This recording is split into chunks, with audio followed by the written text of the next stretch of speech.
OPOS என்பது one pot one shot. சமைக்கும் முறையை எளிமைப்படுத்தவும் எரிபொருள் சிக்கனத்தை மனதில் கொண்டும் உருவாக்கப்பட்ட சமையல் முறைதான் இந்த OPOS. இந்த முறையில் சுவையாக சமைப்பதற்கு உங்களுக்கு ஸ்டாண்டர்ட் OPOS எக்யூப்மெண்ட்ஸ் மற்றும் ஸ்டாண்டர்ட் OPOS ரெசிபிஸ் தேவைப்படும். அது பற்றிய கூடுதல் விவரங்களுக்கு 9965557180 என்ற எண்ணை தொடர்பு கொள்ளவும். Welcome to OPOS kitchen. நான் உங்கள் ஷாலினி செந்தில்குமார். இதுக்கு முன்னாடி குக் பாட்டில் OPOS குக் பாட்டில் நிறைய பேர் நிறைய ரெசிபி எக்ஸ்பீரியன்ஸ் பண்ணி பார்த்துருப்பீங்க. இனிமேல் என் கூட சேர்ந்து OPOS குக் பாட்டில் நிறையா ரெசிபிஸ் எக்ஸ்பீரியன்ஸ் பண்ணுறதுக்கு நிறைய எபிசோடு வரும். இன்றைக்கி நான் என்ன பண்ண போகிறேன்னா வெள்ளைப்பூசணி மோர் குழம்பு பண்ண போகிறேன். அது OPOS குக் பாட்டில் எப்படி பண்ணலான்னு பார்க்கலாம் வாங்க. இப்போ உள்ளே இன்னர் வெசல் இருக்குது, உள்ளே வச்சாச்சு. இப்போ 1/4 கப் தண்ணி ஊற்றிட்டு வெள்ளைப்பூசணி போடுறேன். போட்டு கொஞ்சம் நல்லா இது பண்ணி விட்ருங்க. இப்போது சால்ட்டு கொஞ்சம்,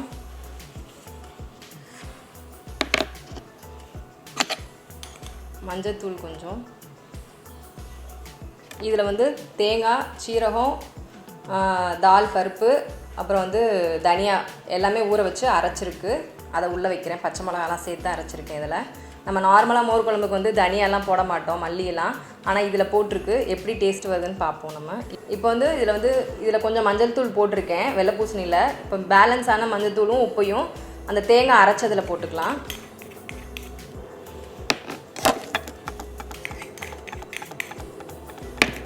போட்டு லைட்டாக மிக்ஸ் பண்ணிவிட்டு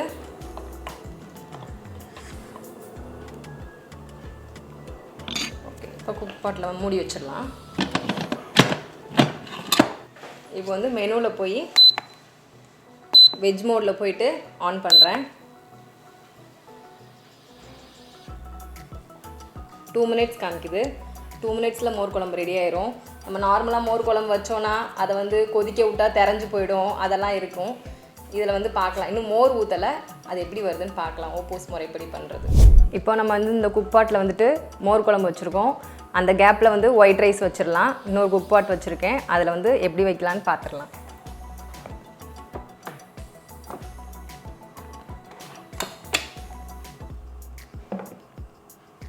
இப்போது இன்னர் வெசலில் ரைஸ் நான் ஏற்கனவே ஊற வச்சுருக்கேன். 1 கப் ரைஸுக்கு 3 கப் தண்ணி ஊற்றி வச்சுருக்கேன்.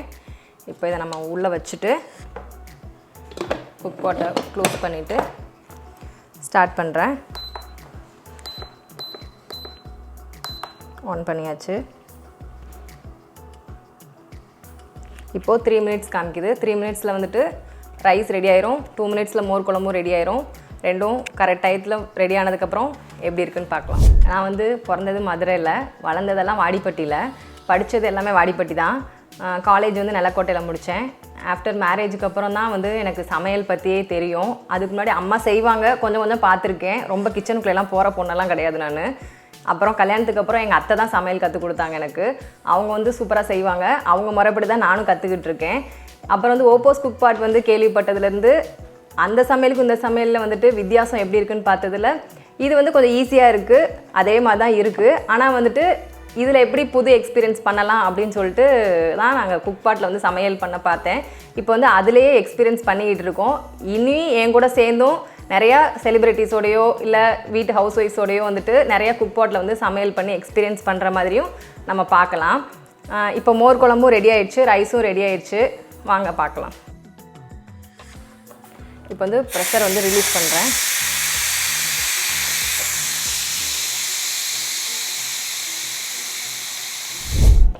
இப்போ ஓப்பன் பண்ணுறேன்.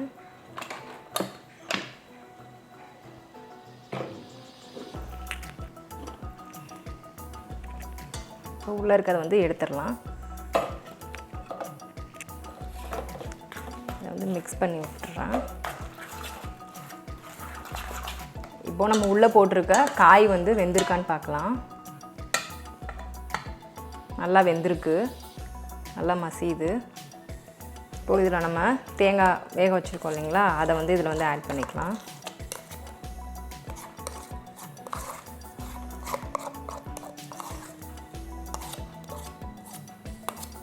இதை மிக்ஸ் பண்ணிவிட்டு உள்ளே கொஞ்சம் தண்ணீர் காயினால் தண்ணி ஏற்கனவே உள்ளே விட்டுருக்கு. அதனால் அந்த தேங்காய் போட்டு நம்ம மிக்ஸ் பண்ணும்போது ஓரளவுக்கு வந்துடுது. இப்போது இதில் தயிர் வந்து நம்ம பீட் பண்ணி வச்சுருக்காங்க. இதை வந்து மிக்ஸ் பண்ணிவிட்டு இப்போ தயிரை வந்து நம்ம இதில் ஆட் பண்ணிக்கலாம்.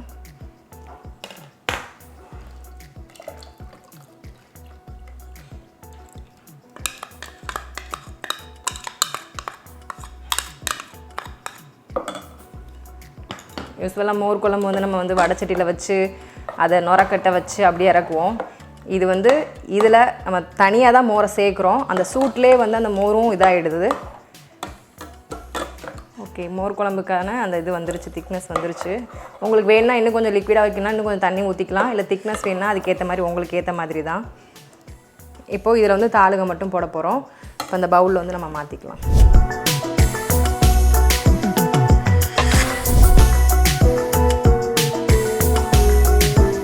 இப்போ வந்து ரைஸ் வந்து வச்சு முடிச்சாச்சு. ப்ரெஷர் வந்து ரிலீஸ் ஆகிடுச்சு. இப்போ ரைஸ் நம்ம எப்படி இருக்குன்னு டேஸ்ட் பார்த்துடலாம் மோர் குழம்புக்கு.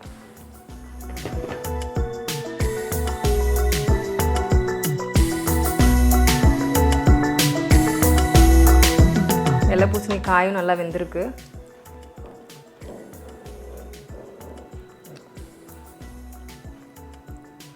ரைஸும் நல்லா வெந்திருக்கு. மோர் குழம்பு வந்து நம்ம இதில் வந்து மல்லிலாம் அரைச்சி போட்டிருக்கோம் இல்லைங்களா. நம்ம எப்பயும் கொத்தமல்லி கடைசியாக தூவோம். இதில் வந்து மல்லி வந்து ஊற வச்சு அரைச்சிருக்கனால நல்லா டேஸ்ட்டாகவும் இருக்குது. மோரை வந்து நம்ம கொதிக்கலாம் வைக்கல, அந்த பாத்திரத்திலே வச்சு ஊற்றி நம்ம அந்த ஒரு 5 நிமிஷம் உள்ளே வச்சுருந்தோம் இல்லைங்களா. அதனால் எல்லாமே கரெக்டாக இருக்குது. அந்த பச்சை வடை எதுவுமே இல்லை, ரொம்ப நல்லாயிருக்கு. எனக்கு மோர் குழம்பு ரொம்ப பிடிச்சிருக்கு. நீங்களும் குக் பாட்டில் வந்து மோர் குழம்பு எப்படி இருக்குன்னு செஞ்சு பார்த்துட்டு நீங்களும் உங்களோட ரிவ்யூ சொல்லுங்கள். தேங்க்யூ.